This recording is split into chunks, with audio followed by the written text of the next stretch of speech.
About it. So ಎಲ್ಲಿ ಒಡೆದಿರುತ್ತೋ ವಿಶೇಷವಾಗಿ ಕನ್ನಡಿ, ಅಲ್ಲಿ ಮನೆಗಳಲ್ಲಿ ತುಂಬ ಒಂದು ದರಿದ್ರ ಇರುತ್ತೆ. ಸೊ ದೋಷ ಒಂದು ಅಂಟ್ಕೊಂಡ್ಬಿಡುತ್ತೆ. ಸೊ ಯಾರೆಲ್ಲ ಮನೆಗಳಲ್ಲಿ ಕನ್ನಡಿ ಒಡೆದೋಗಿದೆಯೋ, ಸೊ ನಾನು ಹೇಳ್ದಾಗೆ ಬರೀ ಕನ್ನಡಿ ಮಾತ್ರ ಅಲ್ಲ, ಮೊಬೈಲ್ ಸ್ಕ್ರೀನ್ ಗಾರ್ಡ್ ಒಡೆದೋಗಿದ್ರು ಅದು ದರಿದ್ರನೇ. ಸೊ ದಯವಿಟ್ಟು ಅದನ್ನ ಸರಿ ಮಾಡ್ಕೊಳ್ಳಿ. ಒಂದು. ಎರಡನೇದು, ಮನೆಯಲ್ಲಿ ನೀವು ಬೆಡ್ರೂಮಲ್ಲಿ ಮಲಗಿರ್ತೀರ, ಎದ್ದ ತಕ್ಷಣ ನಿಮ್ಮ ಎದುರುಗಡೆ ಕನ್ನಡಿ ಇರಬಾರ್ದು, ಗ್ಲಾಸ್ ಇರಬಾರ್ದು. ಸೊ ನಿಮ್ಮನ್ನು ನೀವು ನೋಡ್ಕೊಳ್ಬಾರ್ದು ಎದ್ದ ತಕ್ಷಣ. ಯಾಕೆ ನೋಡ್ಕೋಬಾರ್ದು? ಇದು ವೆರಿ ಪರ್ಸ್ನಲ್ ಸೆನ್ಸಿಟಿವ್ ಕ್ವೆಶನ್. ನಾನು ಪರ್ಸ್ನಲಾಗಿ ಮೀಟ್ ಮಾಡಿದಾಗ ಅಥವಾ ವರ್ಕ್ಶಾಪಲ್ಲಿ ಖಂಡಿತ ಹೇಳ್ತೇನೆ, ನೀವು ಇಡಬೇಡಿ ಅಷ್ಟೇ. ಓಕೆ. ಎರಡನೇದು, ಇದು ವಾಸ್ತು ಪ್ರಕಾರನೂ ಹೌದು. ಸೊ ನೀವು ಎದ್ದ ತಕ್ಷಣ ನಿಮ್ಮ ಮುಖವನ್ನು ನೀವು ನೋಡ್ಕೊಳ್ಳಂಗಿಲ್ಲ. ಸೊ ಇದು ಕನ್ನಡಿ ಇರಬಾರ್ದು.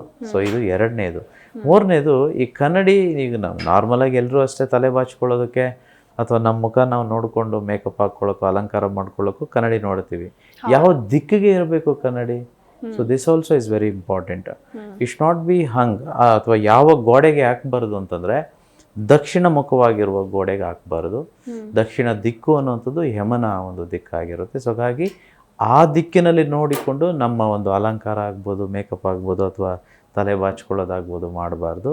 ಅದೇ ರೀತಿ ಪಶ್ಚಿಮ ದಿಕ್ಕಿಗೂ ನಾವು ಅದನ್ನು ಹಾಕಲಿಕ್ಕೆ ಇಲ್ಲ. ಸೊ ಯಾವ ದಿಕ್ಕಿಗೆ ಹಾಕಬೇಕು, ಯಾವ ಗೋಡೆಗೆ ಹಾಕಬೇಕು? ಉತ್ತರ ಅಥವಾ ಪೂರ್ವ.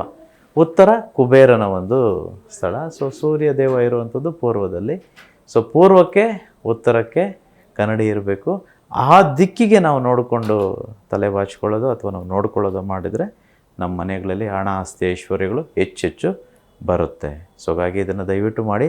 ತುಂಬ ಮನೆಗಳಲ್ಲಿ ನಾನು ನೋಡಿದ್ದೀನಿ. ನಾವು ವಾಸ್ತುಶಾಸ್ತ್ರ ಅಂತಂದರೆ ವಿಶ್ವಶಾಸ್ತ್ರದಲ್ಲಿ ನೋಡುವಂಥ ವಾಸ್ತುಶಾಸ್ತ್ರ. ಬೆಳಗ್ಗೆ ಎದ್ದ ತಕ್ಷಣ ಏನು ನೋಡಿದ್ರೆ ಹಣ ಬರುತ್ತೆ ಗುರು?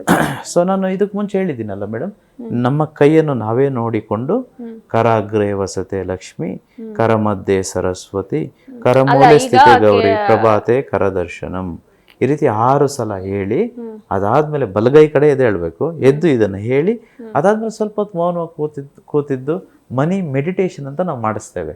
ವರ್ಕ್ಶಾಪ್ ಬಂದಿರೋರ್ಗೆ ಇದು ಗೊತ್ತಿರುತ್ತೆ. ಮನಿ ಮೆಡಿಟೇಷನ್ ಮಾಡಿ ಆಮೇಲೆ ಹೊರಗಡೆ ಬರಬೇಕು. ಮನಿ ಈಸ್ ಹ್ಯಾಪಿನೆಸ್, ಅಹಂ ಬ್ರಹ್ಮಾಸ್ಮಿ. ಈ ವಿಶೇಷ ಕಾರ್ಯಕ್ರಮದ ಸಂಪೂರ್ಣ ವಿಡಿಯೋ ನೋಡಿದ್ರೆ ಮಾತ್ರ ನಿಮಗೆ ಎಲ್ಲವೂ ಅರ್ಥವಾಗುತ್ತದೆ. ಇದು ಅದರ ತುಣುಕು ಮಾತ್ರ. ಡಿಸ್ಕ್ರಿಪ್ಷನ್ ಬಾಕ್ಸ್ ನಲ್ಲಿರುವ ಲಿಂಕ್ ಕ್ಲಿಕ್ ಮಾಡಿ ಸಂಪೂರ್ಣ ವಿಡಿಯೋ ನೋಡಿ.